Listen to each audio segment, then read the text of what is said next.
नमस्कार दोस्तों, आज हम ये जानेंगे कि भारतीय जनता पार्टी उत्तर प्रदेश में इतनी कम सीटों पर ही जीत हासिल क्यों कर पाई। अगर हमें इस सवाल का जवाब जानना है तो हमें 2017 के विधानसभा चुनाव पर एक बार फिर से ध्यान देना होगा, जिसमें बीजेपी नेताओं द्वारा किए गए वादे शामिल हैं। इन वादों को झूठे वादे भी कहूं तो वो गलत नहीं होगा। दोस्तों, बीजेपी मैनिफेस्टो 2017 के साथ बम्पर वादे, जिनमें से अभी 3 पर 1% काम नहीं हुआ, 4 पर 10% से भी कम, लहसुन पर एमएसपी, ये भी एक बड़ा सवाल है। बीजेपी अपना मैनिफेस्टो 28 जनवरी 2017 को लाई थी। इसमें 10 विषयों पर करीब 100 वादे थे। बीजेपी का दावा है कि सारे वादे पूरे हो गए हैं। बीजेपी का मैनिफेस्टो लॉन्च करते वक्त तब के बीजेपी अध्यक्ष अमित शाह ने कहा था कि हम घोषणा नहीं करते बल्कि संकल्प लेते हैं। आइए उन 7 संकल्पों की बात करते हैं। बीजेपी का पहला संकल्प, आलू, प्याज और लहसुन की एमएसपी तय होगी। मैनिफेस्टो का पेज नंबर 7, पॉइंट नंबर 3, आलू, प्याज और लहसुन को न्यूनतम समर्थन मूल्य यानी एमएसपी के अंतर्गत लाया जाएगा।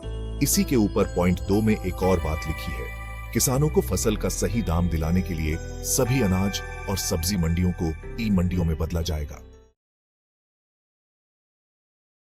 बम्पर प्रचार, पश्चिमी यूपी में बीजेपी के नेता और कार्यकर्ता 20 दिन रोज घर घर जाकर इसका गाना गाते थे। कहते थे कि बीजेपी की सरकार बनते ही आलू, प्याज और लहसुन की खरीद भी एमएसपी पर होगी। वादा भूल गए महाराज, सरकार 45 दिन की बची है, लेकिन आज तक सरकार ने सब्जियों पर एमएसपी जैसा शब्द बोला ही नहीं। लहसुन पर एमएसपी कैसे तय होगी? फार्मूला क्या होगा? कौन सी सब्जियां शामिल होंगी और उनकी कैसे खरीदारी होगी? योगी सरकार को ई मंडी वादे की याद 4 साल बाद आई, तब जब कोरोना ने मंडियां बंद करवा दी। सरकार ने ई मंडी और आई गवर्नेंस का कॉन्सेप्ट दिया, लेकिन पोर्टल हर दूसरे दिन डाउन ही रहता है। बार बार मैसेज आता है कि टेक्निकल चेंज हो गया है, अपनी जानकारी फिर से भरिए। अब लोगों ने भरना बंद कर दिया है। बीजेपी का दूसरा संकल्प, मुफ्त लैपटॉप, साल भर हर महीने 1 GB नेट। मैनिफेस्टो का पेज नंबर 13, पॉइंट 3 और 4, कॉलेज में एडमिशन लेते ही छात्र छात्राओं को मुफ्त लैपटॉप, साल भर तक हर महीने 1 GB नेट मिलेगा। बम्पर प्रचार, पार्टी के हर नेता ने मुफ्त लैपटॉप देने का ऐलान किया। जहां युवा दिखते वही नेता लैपटॉप वाली बात छेड़ देते, कहते हमारा वादा सुना, मुफ्त लैपटॉप वाला, नेट भी मिलेगा। 12वीं के बाद कॉलेज में कदम रखते ही सारे बच्चों को लैपटॉप थमा देंगे। वादा भूल गए महाराज, सरकार बनी तो इस कोशिश में लग गए कि युवा इस वादे को भूल जाए, लेकिन युवा अपने हिस्से का लैपटॉप मांगने लगे। सरकार को लगा उनका हाल पिछली सरकार की तरह न हो, इसलिए 4 साल बीतने के बाद 1800 करोड़ रुपए का बजट जारी कर दिया। कॉलेज के उन छात्रों को चुना गया जो फाइनल ईयर के स्टूडेंट थे। अजब ये कि लैपटॉप बांटने के कार्यक्रम और विज्ञापन पर ही 100 करोड़ रुपए से अधिक खर्च हो गए। ये आंकड़े दिसंबर 2021 तक के हैं।